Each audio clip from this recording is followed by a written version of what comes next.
Secunderabad railway station వద్ద అత్యాధునిక మూత్రశాల అర్బన్లను పశుసంవర్ధక శాఖ మంత్రి తలసాని శ్రీనివాస్ యాదవ్, నగర mayor Gadwal Vijayalakshmi, cantonment MLA Sayanna ప్రారంభించారు.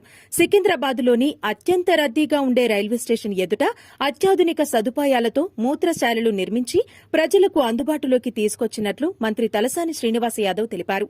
నగరంలో మొట్టమొదటిసారిగా టాయిలెట్ ప్రైవేటు లిమిటెడ్ సంస్థ ఆధ్వర్యంలో ఆకర్షణీయంగా మూత్రశాలలు తీర్చిదిద్దామని చెప్పారు. టాయిలెట్ల నిర్మాణ శైలి బాగుందని కితాబునిచ్చారు. ఇదే తరహా పబ్లిక్ టాయిలెట్ల నిర్మాణాలను నగర వ్యాప్తంగా నిర్మించేందుకు కృషి చేయాలని మంత్రి సూచించారు. మూత్రశాలల నిర్వహణ కూడా పరిశుభ్రంగా ఉండే విధంగా చర్యలు తీసుకోవాలని తెలిపారు.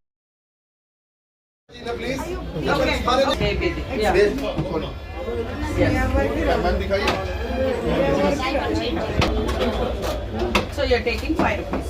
Yes. अरे 5 रुपए कॉइन दीजिए अभिषेक. वो कॉइन्स होना पड़ता तो आपके सर ये सेनेटरी और ये कितना लोग रहते हैं? 5 रुपीस का कॉइन सर डाल के घुमाओ मैम निकालिए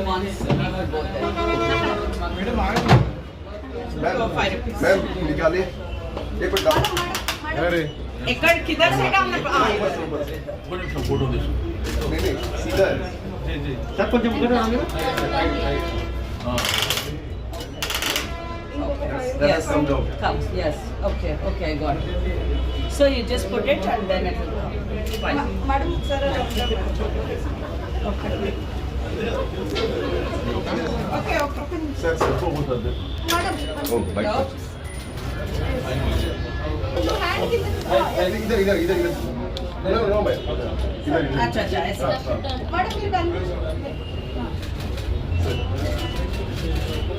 बाइक पर सेम है और the ladies we have to yes अबे आई होप सर कितने दिन ये सर लगते ये हैं सेंसर है बनाने सर ये सेंसर है हाँ this will keep washroom warm. नहीं बनाने में कितने दिन लगता ये तो मैंने काफी टाइम लगा बिकॉज़ आर्किटेक्चरल पत्थर और सब अभी तो now we can do Yeah. Fast. यही महीना मैक्सिमम 3 से 4 महीने मैक्सिमम.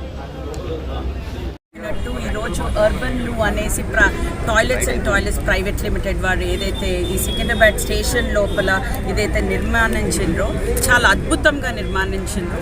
అయితే ఇది జనరల్ వచ్చే పబ్లిక్ కోసం చాలా ఉపయోగపడుతుంది. లోపల చూస్తే facility it's like a hotel లాంటి ఫెసిలిటీ ఇచ్చి ఒక ఫ్రంట్ డెస్క్ పెట్టి దాని తర్వాత first time ever in India urinals కూడా వాటర్లెస్ యూరినల్స్ పెట్టడం కానివ్వండి, ఒక షవర్ స్టాల్స్ కానివ్వండి, ఇవన్నీ కొత్తదనంగా అంటే టాయిలెట్స్ ఇప్పుడు సిటీ లోపల చూసినట్టయితే ఇది వన్ ఆఫ్ ద మోస్ట్ అంటే బ్రహ్మాండంగా తీర్చిదిద్దిన టాయిలెట్. వాళ్ళకి మళ్ళీ ఒకసారి నేను toilets and toilets company Kumud private limited రెండోది జిహెచ్ఎంసి సంయుక్తంగా అంటే పీఓటీ పద్ధతిలో చేసినటువంటి మరి ఒక బ్రహ్మాండమైనటువంటి టాయిలెట్ ఇక్కడ దీన్ని కుమోద్ రంజన్ కుమార్ గారు మరి వారి యొక్క సౌజన్యంతో మా మేయర్ గారి ఆదేశాల మేరకు ఈ సైట్ సెలెక్షన్ మా గౌరవ శాసనసభ్యులు సాయన్న గారు. ఎందుకంటే సికింద్రాబాద్ రైల్వే స్టేషన్ మీ అందరికీ తెలుసు, రోజు కొన్ని లక్షలాది మంది ఈ ప్రాంతానికి రావడం జరుగుతుంది. అయితే నానా రకాలుగా ఇబ్బందులు పడుతున్నటువంటి సందర్భం. అయితే దీన్ని దృష్టిలో ఉంచుకొని గౌరవ మున్సిపల్ శాఖ మంత్రులు కేటీఆర్ గారు ఈ పీఓటీ పద్ధతిని తను ఇంట్రడ్యూస్ చేయడమే కాకుండా దీంట్లో ప్రధానంగా ఏంటంటే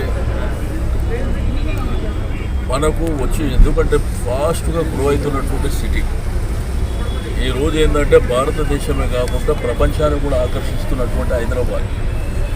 అయితే ఈ హైదరాబాద్లో గౌరవ ముఖ్యమంత్రి గారు ఎప్పుడు చూసినా కానీ చాలా సందర్భాలు అసెంబ్లీలో కానివ్వండి, లేకపోతే క్యాబినెట్లో కానివ్వండి, ప్రెస్ కాన్ఫరెన్స్లో కూడా చాలాసార్లు చెప్పాడు. అంటే మన సంఖ్యకు వస్తున్నటువంటి జనాభాకు సరిపడేటువంటి టాయిలెట్స్ లేవు. రెండోది ఇదంతా బిజినెస్ ఏరియా ఉంది, దాంట్లో కూడా మనకు చాలా ఇబ్బందులు అవుతున్నాయి. కాబట్టి ఎక్కడ స్థలం ఉన్నా కానీ టాయిలెట్స్ బ్రహ్మాండంగా నిర్మించాలని చెప్పి గౌరవ ముఖ్యమంత్రి గారు ఆదేశాలు ఇచ్చారు. అవసరం అనుకుంటే ప్రభుత్వానికి అంటే జిహెచ్ఎంసీ స్థలమే కాదు, ప్రభుత్వానికి సంబంధించినటువంటి స్థలాలను మీరు అక్వైర్ చేయండి. చేసి బ్రహ్మాండమైనటువంటి కూరగాయల మార్కెట్ రావాలి, మటన్ మార్కెట్ రావాలి, చికెన్ మార్కెట్ రావాలి. రెండవది టాయిలెట్స్ అయితే చాలా ప్రధానమైనటువంటి. అయితే కుముద్ రంజన్ కుమార్ గారికి నేను మనస్ఫూర్తిగా అభినందనలు తెలియజేస్తా ఉన్నాను. ఎందుకంటే ఇంత బ్రహ్మాండంగా నాకు తెలిసి అయితే ఇక్కడ ఉండదు. చాలా బ్రహ్మాండంగా ఇక్కడ మరి ఏర్పాట్లు చేయడం జరిగింది. కాబట్టి వారితోని మరి జిహెచ్ఎంసీ ఆధ్వర్యంలో మరి కంటిన్యూగా ఇంకా చాలా ప్రాంతాలలో చేసేది ఉంది. కాబట్టి మా గౌరవ మేయర్ గారు వారు ఒకసారి మీరు కుముద్ రంజన్ కుమార్ గారిని పిలుచుకొని అధికారులను కూడా పిలుచుకొని ఇంకా ఎక్కడ చేస్తే బెటర్గా ఉంటుంది అనేటువంటిది కూడా మరి భవిష్యత్తులో ప్లానింగ్ చేయాలని చెప్పి నేను మరి రిక్వెస్ట్ చేస్తూ ఉన్నాను. ఇదేంటంటే మేము చిన్నతనం నుంచి చూస్తున్నాం సికింద్రాబాద్ రైల్వే స్టేషన్. రెండోది ఇక్కడనే